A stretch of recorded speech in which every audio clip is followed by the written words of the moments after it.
Let's take a look at this example here that wants us to tell what are all of the zeros of this polynomial function. Slightly different terminology being used there, but same main idea mathematically for us. We're going to do basically the exact same thing that we did when we were finding the roots of the equation. So let's start off by trying to narrow it down to some possibilities. Let's apply our rational zeros theorem to find some possible rational zeros of this function. My p-values, again, come from the factors of my constant term being negative 18. Different ways to multiply to get 18 would include 1 and 18, 2 and 9, 3 and 6. So we have the plus or minuses of all of those. So we have plus or minus 1, plus or minus 2, plus or minus 3, plus or minus 6, plus or minus 9, and plus or minus 18. With that, the q values, that's a g, the q values would just be plus or minus 1. Again, that comes from the leading coefficient. And then all of our p over q are possible rational zeros. All of these over 1, which would just produce all of those again. So I have plus or minus 1, plus or minus 2, plus or minus 3, plus or minus 6, plus or minus 9, and plus or minus 18. So that's 2, 4, 6, 8, 10, 12 different options that we have narrowed it down to. This is the part where we can go to our graphing calculator. We can graph this function and see if it appears to cross the x-axis at any of those values. Okay, so let's go ahead and graph this function and see if any of those possible rational zeros that we listed a second ago look like feasible options for us. So we go to our y equals screen and we're going to graph this function x to the 4th plus x to the 3rd minus 7x squared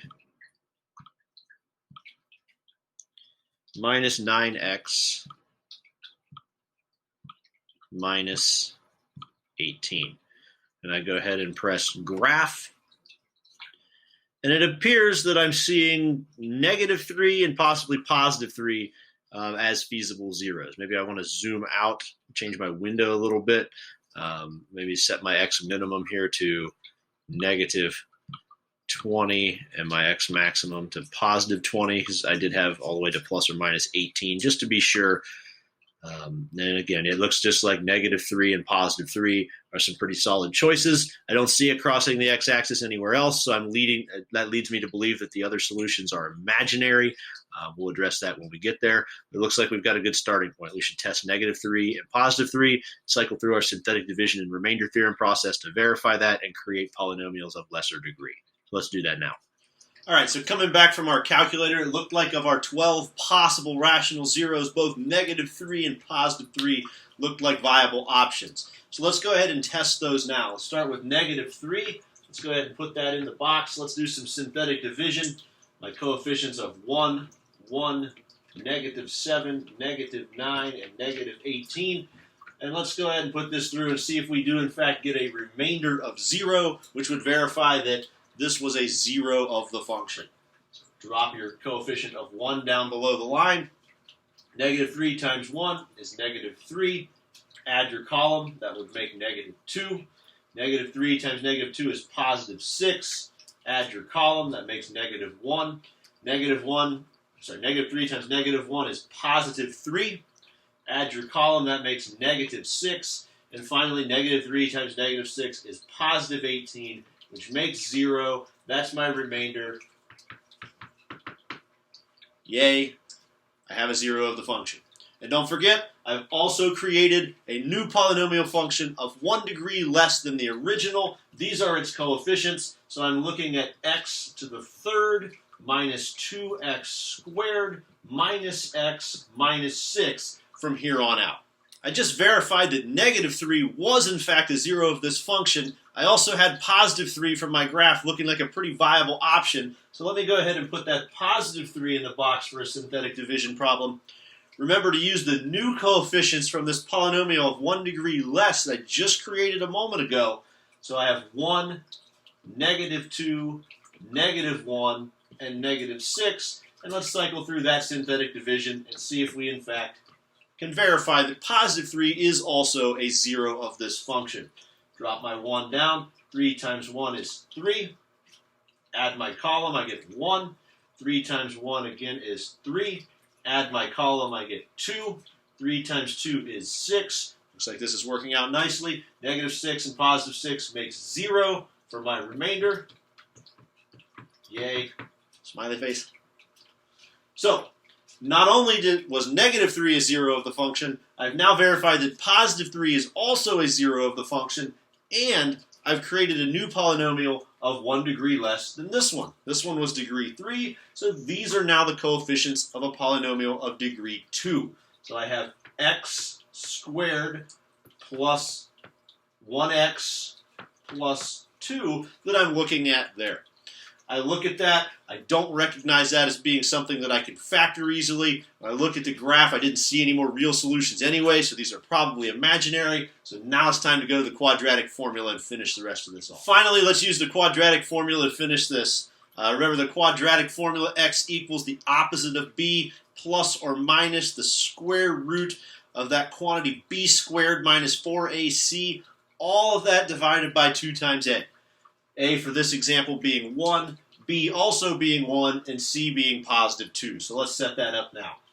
X equals the opposite of B. B was 1, so that's negative 1, plus or minus the square root of 1 squared minus 4 times A, which is 1, times C, which is 2, all divided by 2 times A, which is 1.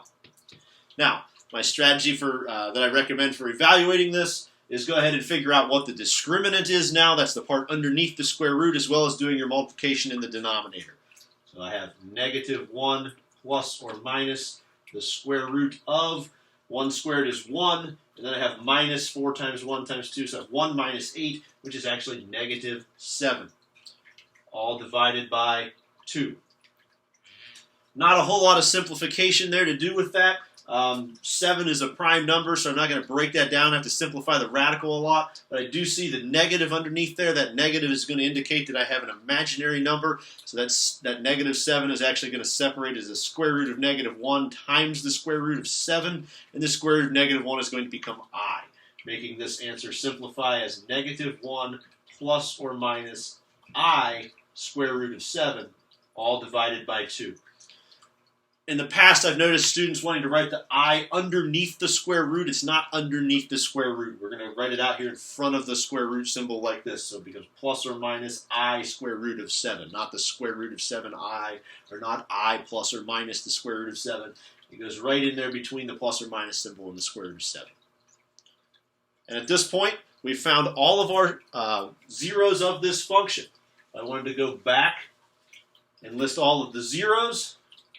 I would have x equals plus or minus 3. Remember, positive 3 and negative 3 I verified were zeros of the function. And then I just have these imaginary solutions here, negative 1 plus or minus I square root of 7 over 2, like that. So here I have all zeros of the function. There are, in fact, 4 of them listed there. Positive 3 and negative 3, that's 2. And then negative 1 plus I square root of 7 over 2. And negative 1 minus I square root of 7 over 2 are the other 2 solutions.